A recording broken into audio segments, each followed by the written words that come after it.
मानव समाचार, मानवता के हक में। आदाब, मैं हूं इमरान राशिद और आप देख रहे हैं मानव समाचार। जनता दल सेकुलर के सेक्रेटरी मुस्तकिम डिग्नेटी ने आज 5:30 बजे के दरमियान अपनी गिरफ्तारी दी, लेकिन उससे कबल मुस्तकिम डिग्नेटी की जानिब से जो प्रेस कॉन्फ्रेंस ली गई उसमें उन्होंने जो बात की वो काबिल गौर है। जनता दल के सेक्रेटरी ने कहा कि मैं बाहर फरार नहीं था, बल्कि कुछ ऐसे काम जो बहुत ज़रूरी थे मैं उन कामों को अंजाम दे रहा था और हमारा ये पहले से ही प्लान था।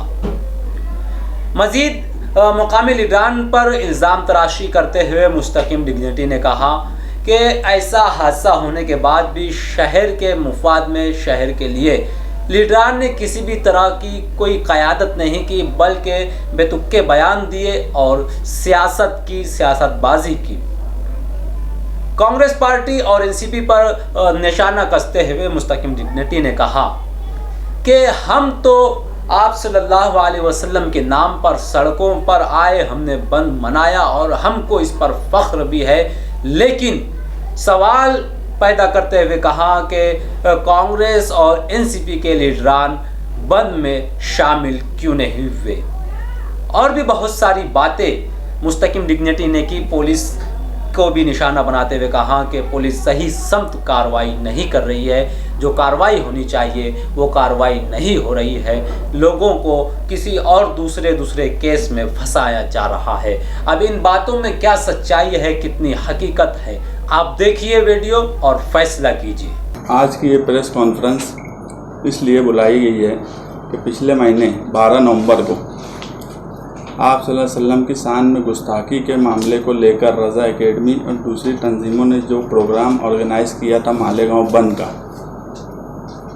उस प्रोग्राम में शहर की सभी दीनी तंजीमें, मजहबी तंजीमें शामिल थी, इसलिए कि वो आप सल्लल्लाहु अलैहि वसल्लम की शान में गुस्ताखी के ख़िलाफ़ एक प्रोग्राम था और उस प्रोग्राम में पुरअमन तरीके से वो पूरा प्रोग्राम हुआ बंद का। उसके बाद जो तशद्दुद हुआ उससे ना ऑर्गेनाइज़र का कोई लेना देना था, ना ही जो लोग हिमायत दिए थे उन लोगों का कोई ताल्लुक़ था। उस बात को लेकर हुआ ऐसा कि बंद कामयाब था। और आप लोग एक बात ध्यान में रखो कि उस बंद में अगर कोई प्री प्लान होता या जुलूस निकालने का कोई प्रोग्राम होता तो जनता दल के कारपोरेटर्स, जनता दल के दूसरे ओहदेदारान सभी लोग उसमें शामिल होते। उस वक्त इंतज़ामिया ने ये बोला था कि यार पुलिस डिपार्टमेंट से बातचीत की हुई है, उन्होंने कहा है कि 25-30 लोग आके निवेदन देंगे और 25-30 लोग ही निवेदन के लिए गए। मगर जब वहाँ पहुँचे शहीदों की यादगार के पास, अशोक स्तंभ के पास, तो वहाँ गर्दी हो गई अपने आप। और इंतज़ामिया जो ऑर्गेनाइज़ किया था, ये लोग निवेदन देने गए, निवेदन दे के आने के बाद जब गर्दी होने लगी तो प्रोग्राम को ख़त्म कर देने की बात हुई और उसी वक्त प्रोग्राम वहाँ ख़त्म कर दिया गया। प्रोग्राम ख़त्म होने के बाद वहाँ दुआ हुई और सब लोगों को कहा गया कि अपने अपने घर जाएं और अपनी अपनी दुकानें खोल लें।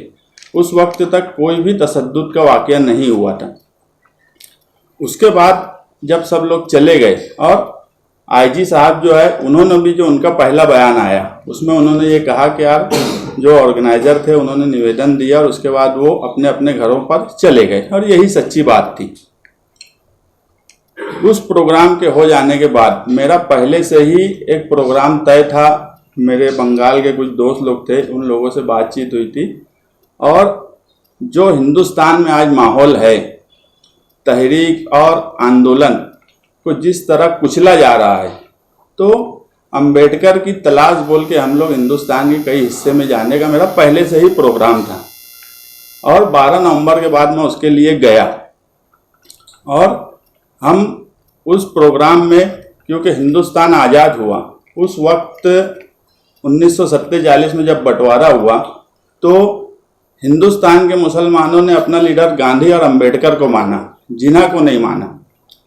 और गांधी और अंबेडकर का अपना एक नज़रिया था, गांधी का अपना नज़रिया था तहरीक और आंदोलन के जरिए आवाम को राहत देना, और अंबेडकर का अपना एक नज़रिया था कि कानून से लोगों को कैसे राहत मिले।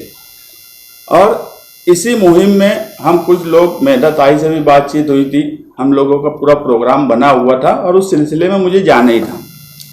मैं गया, उसके बाद जो ऑर्गेनाइज़र थे उन लोगों का कांटेक्ट हुआ और मालूम पड़ा कि ऐसी ऐसी FIR हो गई है और ये सब मामला थे।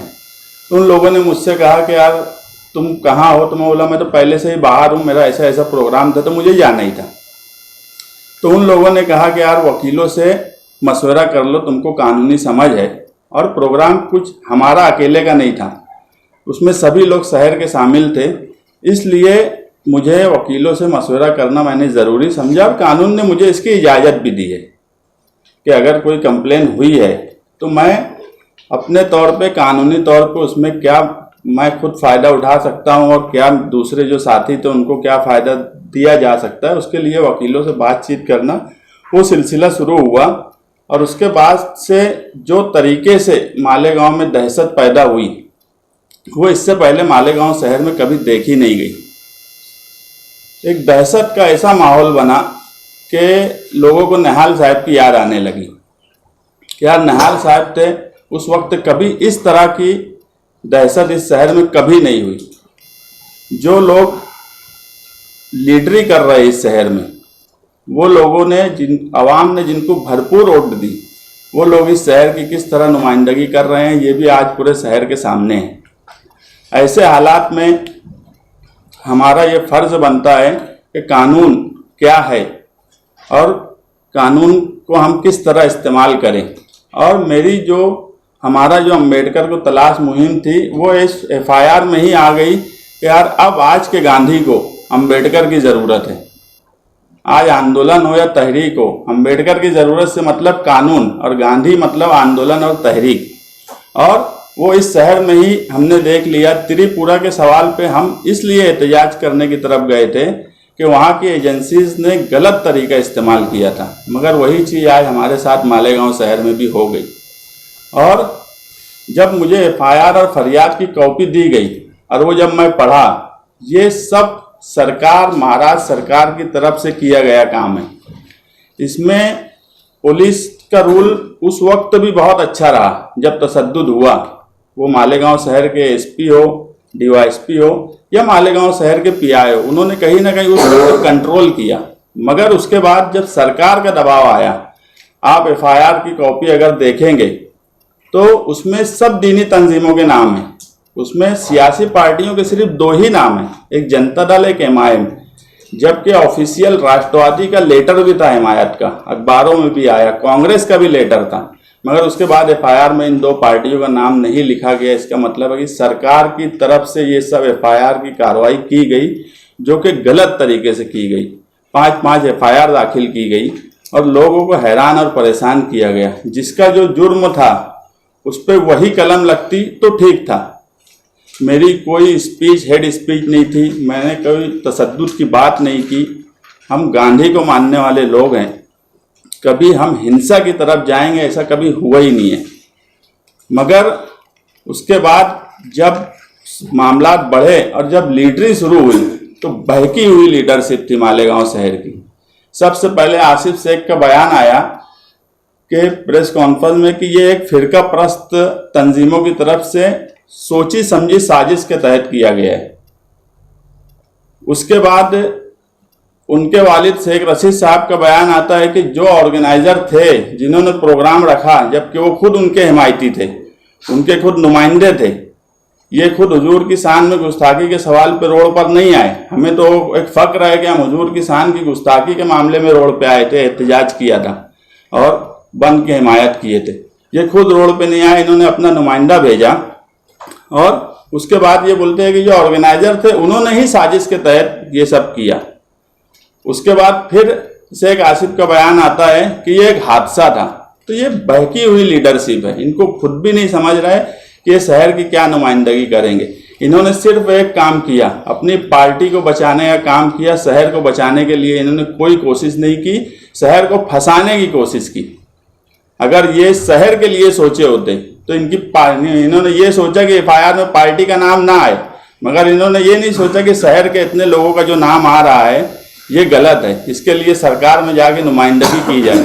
नुमाइंदगी सिर्फ ढकोसला था, फोटो छाप लीडरी इस शहर में दिन ब दिन बढ़ती जा रही है। और उसका सबब है कि ये हालात पैदा हुए। आप एक बात और गौर करो, मैं उस तशद्दुद को दूसरे एंगल से देखता हूँ।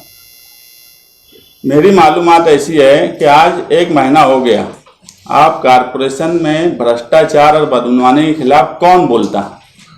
कोई सियासी पार्टी नहीं, कोई सियासी पार्टी के लीडर नहीं। अगर मैं लड़ूंगा तो मैं लड़ूंगा या मेरी पार्टी के लोग लड़ेंगे, उसके अलावा कोई कुछ बोलता नहीं। और ये महीने भर में अगर कारपोरेशन की तरफ से आप देखेंगे जो हिसाब से ठेके पास किए जा रहे हैं मेरे जाने के बाद स्टैंडिंग में, और बाकायदा ये बोला गया कि अभी वो बाहर है, जो भी कर सकते सब कर लो, तो मैं बाहर हूँ, मुझे तो इसकी बहुत खुशी है कि यार मैं तो गब्बर सिंह है। पहले डरते तो है और ये डर तो होना चाहिए। और वो तशद्दुद का एंगल पुलिस डिपार्टमेंट ने इस हिसाब से चेक करना कि जो ठेकेदारी मालेगांव कारपोरेशन में की जा रही है वो किसकी वजह से रुकी हुई थी, जो अचानक इतने बड़े बड़े ठेके पास होने लगे। आउटसोर्सिंग का 5 महीने से बिल हम जमा नहीं होने देते थे, वो बिल भी करोड़ों रुपये का आज जमा हुआ। और उस वक्त एक साजिश के तहत मुझ पर भी हमला किया जा सकता था। इस तरह की साजिश मेरी मालूमात में है कि इस तरह की साजिश उस दिन की गई थी कि इसको रास्ते से हटा दिया जाए, और वो तो उसमें कामयाब नहीं हुए। मगर मेरे बाहर रहने की वजह से वो जो फ़ायदा उठा सकते हैं वो फ़ायदा उठा रहे हैं। मगर मैं उन ठेकेदारों को भी बोलूँगा, कुछ लोग शॉपिंग की भी बात आवाम में करने लगे, जाकर शॉपिंग जो रुकी हुई थी शॉपिंग जल्दी से जल्दी बना लो, अभी ये बाहर है, ये अंदर चला जाए। तो इस एंगल से भी चौकसी की जाए कि यार कोई ठेकेदार लॉबी तो नहीं थी जो फंडिंग कर रही थी कुछ और इरादे से, और तशद्दुद पैदा करके किसी को रास्ते से हटाना मकसद था। ऐसे हालात में मेरा सिर्फ यही बोलना है कि हम, कानून सबसे बड़ा है, कानून में हमको पूरा भरोसा है, पूरा विश्वास है, और मुझे ये भी मालूम है कि कानून की तरफ से मैं बेगुनाह रहूँगा, और जो भी दूसरे लोग हैं जिन्होंने कोई गुनाह नहीं किया है वो सब बेगुनाह ही आएंगे। मगर आज वक्ती तकलीफ है और ये तकलीफ सबको झेलना पड़ेगी। जो लोग अंदर है उनके घर वालों को भी मैं यही कहूँगा कि कोई घबराने की ज़रूरत नहीं है। इस शहर में, ये शहर हमेशा से पुरअमन रहा है और आगे भी पुरअमन रहेगा। मैं शान हिंद की बहादुरी की भी बहुत कदर करता हूँ कि ऐसे हालात में उसने बहादुरी से पार्टी को चलाया, शहर की नुमाइंदगी की। जब लोग डर गए थे, रज़ा एकेडमी की ऑफिस का जो मामला हुआ उसके बाद कोई ज़बान नहीं खोलने को तैयार था, उस वक्त भी उसने बोली, उसने पार्टी को भी संभाला और शहर को भी संभाला। आज अब इस शहर में ये वक्त आ गया है कि जनता दल को ताकत दी जाए। बहुत सालों से ये शहर खंडर होता चला गया, हम वहाँ तक बर्दाश्त किए। आज ये शहर का हाल ये है कि हमारा दबदबा भी ख़त्म हो गया। इसलिए अब मैं पार्टी के वर्करों को भी और पार्टी के जिम्मेदारों को भी कहूँगा कि एक मुहिम चलाई जाए कि हर गली एक निहाली, हमको हमारे शहर का दबदबा वापस लाना है। उसके लिए आज आवाम को अब जनता दल की तरफ देखना चाहिए। और जनता दल जो है जिस हिसाब से उभर रही है उसमें हमारे मुखालिफ क्या, हमारे अपने पराये सब चाहते हैं कि जनता दल को दबा दिया जाए, और ये बात इस शहर के लिए नुकसानदेह होंगी। और जो शेख आसिफ ने जो बयान दिया कि मेरे पास पुलिस से ज़्यादा सबूत है, तो मैं उनसे ये कहना चाहता हूँ अगर उनके पास कोई सबूत है तो उन्होंने उसे छुपाया क्यों? आज 1 महीने से लोग जेल में बंद है, कई शहर के जिम्मेदार लोग बाहर हैं और परेशान हैं। अगर उनके पास कोई सबूत है तो उसी वक्त देते ताकि जो लोग अंदर बंद हैं उनको राहत मिलती। वो सबूत को छुपाए। आईपीसी की सेक्शन 176, आईपीसी सेक्शन 187 के तहत कोई भी शहरी कोई सबूत छुपा नहीं सकता, उसको सबूत पुलिस को देना चाहिए। और मैं पुलिस से भी यही गुजारिश करूंगा कि इस कानून के तहत उनके ऊपर गुनाह दाखिल किया जाए, उनको नोटिस दी जाए, और जो सबूत उनके पास है वो सबूत उनसे मांगा जाए ताकि लोगों को राहत मिले। या फिर ये बहकी हुई लीडरशिप में कुछ भी ओल फोल बक रहे हैं जिससे इस शहर का नुकसान हो रहा है, ये नुकसान नहीं होना चाहिए। ऐसे हालात में अब जनता दल के वर्करों का भी फर्ज है कि वो बहादुरी से और हिम्मत से इस शहर की नुमाइंदगी करे, इस शहर को जोड़े, इस शहर का दबदबा वापस लाने की कोशिश करें। नहीं तो हम इस शहर में आगे चलकर कोई तहरीक के आवाम के मुफाद में कोई आंदोलन भी खड़ा नहीं कर पाएंगे अगर हमारा दबदबा वापस नहीं आया तो। मैं जो लोग ये बोलते थे कि ये बाहर है वो बाहर है, मैं तो प्रेस कॉन्फ्रेंस लेने के बाद मैं खुद अरेस्ट हो जाने वाला हूँ। और अगर किसी को ये लगता है कि जो लोग बंद है इसलिए 16 तारीख को आर्ग्यूमेंट है, उससे पहले मैं जमा हो रहा हूँ। मैं चाहता तो 16 के आर्गूमेंट के बाद बेल होती है कि नहीं होती है उसके बाद भी मैं मेरा फैसला कर सकता था, मगर कुछ लोगों का ऐसा बोलना है कि यार जो लोग बाहर हैं उनकी वजह से अगर तकलीफ हो रही है तो मैं उनकी तकलीफ ना हो इसलिए मैं अपने आप को कानून के हवाले कर रहा हूँ। मगर जो लोग जो राष्ट्रवादी के कारगुजार सदर हैं, जो राष्ट्रवादी के युवा के सदर हैं, उन लोगों ने आज तक क्या किया? हमारा जनता दल की तरफ से सिर्फ मैं था, अर्जुन मेरे साथ रहता था, आफ्ताब आलम, इसलिए वो आया। कोई हमारा जुलूस का प्रोग्राम होता तो सारे कारपोरेटर ओहदेदारान सभी लोग शामिल होते। तो जिन लोगों ने ये राष्ट्रवादी की तरफ से, राष्ट्रवादी की सरकार है, राष्ट्रवादी के ओहदेदारान फरार है, हमारा कोई दूसरा ओहदेदार नहीं है जो फरार है, तो उन लोगों को पुलिस के हवाले करना चाहिए, ना कि दूसरों पे तनकीद करना चाहिए। और जो ऑर्गेनाइजर है उन लोगों के ऊपर तनकीद करके शहर को फसादी बनाने की कोशिश शेख रशीद साहब ने की। मैं तो हैरान है कि शहर का इतना बड़ा सीनियर लीडर अब जो है क्या चाहते हैं, वो मालेगांव शहर से मुझे अब लगता है और उड़ की उनकी कोई ख्वाहिश नहीं है, वो सिर्फ रुपया पैसा कमाना उनका मकसद, और वो ये समझ लिया है ये आखिरी टर्म है उनका, इसके बाद कुछ हासिल अवामी तौर पे नहीं होगा। तो रुपया पैसा कमाने की कोशिश है और बड़ी बड़ी ठेकेदारी और गलत तरीके से ठेकेदारी की जा रही है, गलत तरीके से कामकाज किया जा रहा है, और ये सब चीज़ें जो है ये इस शहर को नुकसान भरपूर दे रही है, और ये अब पूरा शहर भी समझ रहा होगा। बहकी हुई लीडरशिप जो आपने कहा, तो यहाँ पे अभी जो नुमाइंदे हैं एमएलए साहब वो भी तो जाके मिले, उन्होंने भी निवेदन दिए, तो क्या बहकी हुई लीडरशिप में इसलिए बोले कि बयान अलग अलग आए। एक बयान आता है कि कोई फिरका परस्त तंजीमों की तरफ से किया गया काम है, फिर बयान एक दूसरा आता है कि यार जो ऑर्गेनाइजर थे उन्होंने ही एक साजिश के तहत ऐसा सब किया, फिर बयान आता है कि ये हादसा है। तो एक बयान पे कौन लीडर नहीं टिका है ये शहर के सामने, इसलिए मैं बोला कि ये बहकी हुई लीडरशिप है। और हाई कोर्ट कब जाना है, सुप्रीम कोर्ट कब जाना है और कहाँ कब जाना है, ये हमसे ज्यादा क्या समझता क्या? इनको अक्ल नहीं है, इनको समझता कुछ नहीं। इसके बाद ये कोई भी बात बोलते, अगर हाई कोर्ट से राहत मिलने की बात होती तो मैं अभी तक जा चुका होता इस शहर के लिए, मगर जो हालात हैं वो कानून का सामना हमको यहाँ सेशन कोर्ट में करना पड़ेगा, पुलिस के पास जाके उनकी इंक्वायरी का सामना हमको करना पड़ेगा। उसके बगैर हाँ, जब यहाँ से हमको कोई राहत नहीं मिलेगी तो फिर हम क्या हाई कोर्ट के, हम सुप्रीम कोर्ट तक भी जाएंगे। इस मामले को, इस एफआईआर को हम ऐसी छोड़ देंगे ऐसा नहीं है, ये हमारे ऊपर जुल्म है, हम पर जुल्म हो रहा है और ये पूरा शहर देख रहा है। और जुल्म भी किस लिए? हुजूर सल्लल्लाहु अलैहि वसल्लम के शान में गुस्ताखी हुई थी, उसके तौर पे बंद किए तो उसका हमको उसके लिए सजा मिल रही है। तो हमारे लिए कोई बात नहीं है, तो फक्र की बात है। हम कोई भगोना चोरी करके जेल नहीं जा रहे, हम कोई ताखा चोरी करके जेल नहीं जा रहे, हम कोई गुंडागर्दी करके जेल नहीं जा रहे। हम आवाम के लिए, आवाम की रहनुमाई के लिए अगर हमको जेल जाना पड़ रहा है और वो भी हुजूर सल्लल्लाहु अलैहि वसल्लम की शान में गुस्ताखी हुई थी उसके लिए जेल जाना पड़ रहा है, तो कोई बड़ी बात नहीं है। जो लोग बोलते कि फरार है और ये है, मैं भी हजार खुली में रहा हूँ, कब पीछे के दरवाजे से कौन भागा है ये भी मुझे मालूम है।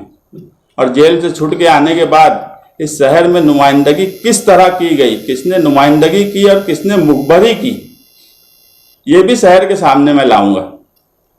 ये शहर यहाँ इस वक्त ये भी हुआ कि एक दूसरे की मुखबरी की गई और मुखबरी भी लीडरों की तरफ से की गई, और वो सब बातें हमको मालूम है। मैं जेल से आने के बाद बोलूँगा किस नुमाइंदगी ने मुखबरी की है जाकर पुलिस के पास, और लोगों के नाम बताने की कोशिश की गई। जब शहर को संभालने का सवाल था तो ये पार्टी का आदमी है, वो पार्टी का आदमी है, ये है, वो है, इस तरह से बात की जा रही थी। वीडियोस भेजे जा रहे थे लीडरों की तरफ से, वो सारी मालूमात हमको है, मगर मैं वो सब जेल से आने के बाद बताऊंगा। बंद के जो मुंतजमीन अभी गायब है या फरार है या पुलिस को मतलूब है, उनके लिए कोई पैगाम है या क्या उनको कहना चाहेंगे आप? देखो, अभी तक जो भी लोग पकड़े गए उन्हें पुलिस ने गिरफ्तार की, बाकी लोग बाहर हैं या जहां भी हैं। जिन लोगों को पुलिस ने, मैं वाहिद इसलिए सरेंडर कर रहा हूं, कानून के हवाले अपने आप को कर रहा हूं कि जो दूसरे लोग हैं वो भी हिम्मत करें और अपने आप को कानून के हवाले करें।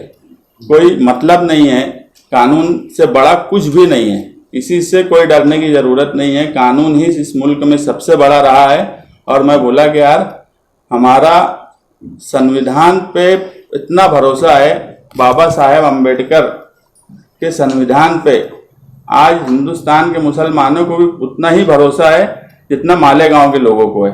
इसलिए ये कोई मतलब नहीं है। उनको भी मैं यही कहूँगा कि वो कानून के हवाले अपने आप को करें ताकि सब लोगों को राहत मिले। और दूसरी बात जो ये बोली जाती है कि जो फरार हैं या जो बाहर हैं उनकी वजह से जो लोग अंदर हैं उनकी बेल नहीं होंगी, ये बात गलत है, ये कानूनी बात नहीं है। जो लोग अंदर है उनका मामला अलग है, जो लोग बाहर हैं उनका मामला अलग है। मगर मैं इसलिए अपने आप को सरेंडर कर रहा हूँ कि मैं अवामी नुमाइंदा हूँ, मुझे आवाम को जवाब देना है। मुझे ना तो पुलिस को जवाब देना है ना सरकार को जवाब देना है, मुझे आवाम को जवाब देना है। और मैं अपनी जवाबदेही पे मैं वाहिद हूँ जो खुद को अपने आप को सरेंडर कर रहा हूँ। अभी तक जितने भी मुजरिम हैं वो गिरफ्तार हुए या जो बाहर है, कोई खुद से अपने आप को पुलिस के हवाले नहीं किया। लेकिन मुझे इसलिए करना है कि आवाम की जो चाहत है कि यार जो लोग बंद है उनको हमारी वजह से कोई दुश्वारी ना हो, और मैं नहीं चाहता कि मेरी वजह से किसी को कोई दुश्वारी हो। 12 नवंबर का बंद जो है वो साजिश, वो तशद्दुद जो था वो साजिश थी, हादसा था, क्या समझते थे पुलिस को आप? मैं एक बात बोला कि उसको उस एंगल से अगर पुलिस डिपार्टमेंट चेक करे कि ये महीने भर में करोड़ों रुपये के फंड कारपोरेशन से पास किए गए, जो 5-5 महीने से जो बिल रोके गए थे, वो बिल जो पास किए गए, वो जो ठेकेदार लॉबी है, ये मुझे उस एंगल पे लेके जाती है कि ये लॉबी मुझे रास्ते से हटाने के मकसद से तशद्दुद किया गया था, ऐसा मैं मानता हूँ। और मुझे ऐसी कुछ खबरें भी मेरे कान पे बात आई, और कारपोरेशन में जो चीज़ें हो रही है उसका भी मुझे इल्म है। आने के बाद अगर कमिश्नर कुछ गड़बड़ किया तो क्या वो बच जाने वाला है, या कोई ऑफिसर कोई गड़बड़ किया तो वो बच जाने वाला है, ऐसा नहीं। तो पुलिस उस एंगल से इंक्वायरी करे कि ये अचानक इतने करोड़ों के काम कैसे मंजूर होने लगे। हमने देखा था कि वहाँ कुछ लोग जो है वो आप लोगों के सामने थे, मगर कुछ लोगों का ग्रुप जो है आप लोगों को क्रॉस करता हुआ अम्बेडकर पुल की तरफ गया था, और वहाँ वो उत्पात कर रहे थे जिनको समझाने के, आपने भी स्टेज से उतर कर आप गए, वहाँ समझाने की कोशिश आपने की। ये सारा पूरा मामला जो है पुलिस ने भी देखा है, उनके वीडियोस में भी कहीं ना कहीं आप लोगों को समझाते हुए नजर आ रहे हैं। उसके बाद भी आपको मुजरिम करार दे देना कहाँ तक दुरुस्त है? मैं तो पहले ही बोला ना, ऐसा है कि आप अगर अभी मुल्क में किसान आंदोलन जो है वो एक ऐसा आंदोलन हुआ जिसने तहरीक चलाने वाले और आंदोलन करने वालों में हिम्मत बैठाई। वो भी आप देखेंगे 26 जनवरी जब वो आंदोलन चालू था, लाल किले में जब कुछ लोग गए वहाँ तशद्दुद हुआ और भरपूर तशद्दुद हुआ, मगर किसान आंदोलन के लीडरों पे मोदी सरकार ने भी गुनाह नहीं दाखिल करी। जो लोगों ने तशद्दुद किया था उन पे ही गुनाह दाखिल हुआ। मगर ये महाराष्ट्र सरकार जानबूझकर मुसलमान को तकलीफ देने के लिए, ये सब महाराष्ट्र सरकार में शामिल शिवसेना, राष्ट्रवादी और कांग्रेस पार्टी की मर्जी से किया गया काम है। तो मालेगांव की आवाम को जानबूझ के तकलीफ दे रही है महाराष्ट्र की। मालेगांव की आवाम को तो टारगेट किया गया, जबकि तशद्दुद कोई बहुत बड़ा तशद्दुद नहीं हुआ था। अमरावती और नांदेड़ में इससे ज्यादा हुआ था। नांदेड़ में बेल भी हो गई। बीजेपी के जो लीडरों ने बाकायदा बंद और दूसरे दिन जो प्रोग्राम किया उनकी 4 दिन में बेल हो जाती। तो आप इसको क्या समझते, सरकार की मर्जी नहीं है? अगर सरकार की तरफ से बात देखेंगे तो दूसरे ही दिन नवाब मलिक ने एक बयान दिया कि बीजेपी रजा एकेडमी को फंडिंग करती है राष्ट्रवादी के, होम मिनिस्टर राष्ट्रवादी का, तो इसका क्या मतलब है? और यहाँ के जो अध्यक्ष हैं, जो अभी बहुत कम मिली हमदर्दी बता रहे हैं, उन्होंने मजम्मत की नवाब मलिक की। उन्होंने कहा क्या कि ये जो बोल रहे हैं ये गलत है। इसका मजम्मत नहीं करना, इसका मतलब ये है कि वो भी मानते हैं। मैं जो एक बात बोला कि एफआईआर पढ़ने के बाद आप खुद ये अंदाज लगा लेंगे कि इस शहर के लीडरों ने अपनी पार्टी को बचाने की कोशिश की, उनकी पार्टी के जो जिम्मेदार और वर्कर है उनको भी बचाने की कोशिश नहीं की, सिर्फ पार्टी का नाम बचाया और मालेगांव शहर का पूरा सत्यानाश कर दिया। क्या ऐसा लगता नहीं है कि अगर मुस्तकिम डिग्निटी शाहरुख खान के बेटे होते तो शायद नवाब मलिक को ज़्यादा इंटरेस्ट लिए होते, या ये मामला कहीं चरस गांजा कोकीन से जुड़ा होता, तो जो अक़लियती वज़ीर हैं नवाब मलिक बजाय मालेगांव शहर आकर यहाँ के लोगों से हमदर्दी जताने के, वहाँ पर वो सिर्फ कोकीन और गांजे में परेशान है। अगर यहाँ पर कोकीन या गांजा मिला होता तो शायद ज़्यादा इंटरेस्ट दिखाते। ऐसा तो ऐसा है कि उनके दामाद की फिक्र है। मैं निहाल साहब का दामाद है। कॉल डिटेल्स खंगालनी चाहिए कि नहीं 2 दिन पहले की सब? हाँ कॉल डिटेल्स बिल्कुल। और जिस वक्त तशद्दुद हो रहा था, जिस वक्त तशद्दुद हो रहा था तो कौन किसको फ़ोन लगा रहा था ये भी चेक करे पुलिस। और 2 दिन पहले किन लीडरों ने किन ठेकेदारों से क्या बात की, और सब लीडरों की, मेरी भी करें, जितने मालेगांव शहर के लीडर ने सबकी फ़ोन डिटेल पुलिस इंक्वायरी करे और 2 दिन पहले की सब रिपोर्ट ले कि किसने किससे बात किया, किसने किस ठेकेदार से बात किया और क्या बातचीत हुई। ये इस एंगल से देखे। मैं जो बोल रहा हूँ कि यार ठेकेदार लॉबी का एंगल पुलिस डिपार्टमेंट ने देखना चाहिए, कारपोरेशन में जाके मालूमात लेना चाहिए कि इस महीने में कितने ठेके, कितने करोड़ के ठेके अचानक पास हो गए। जो 4 साल में नहीं हुआ वो 1 महीने के अंदर कैसे हुआ। उस लाइन पे पुलिस डिपार्टमेंट ने देखना और कितने करोड़ हुए, कौन ठेकेदार है और उस ठेकेदार ने उस वक्त किस लीडर से क्या बातचीत की। हाईकोर्ट भी मैनेज हो गई, हाईकोर्ट में जाके मैनेज कर लिए। एक ठेकेदार के खिलाफ हाईकोर्ट जाते और वो पिटीशन मैनेज होता, विड्रॉल हो जाता। अब मेरी दुश्वारी ये थी कि मैं फ़िलहाल नहीं जा सकता, मगर मैं मरा नहीं है, मैं वापस आऊँगा और वापस आने के बाद इनको देख भी लूँगा। मामला हमारे शहर में हुआ है।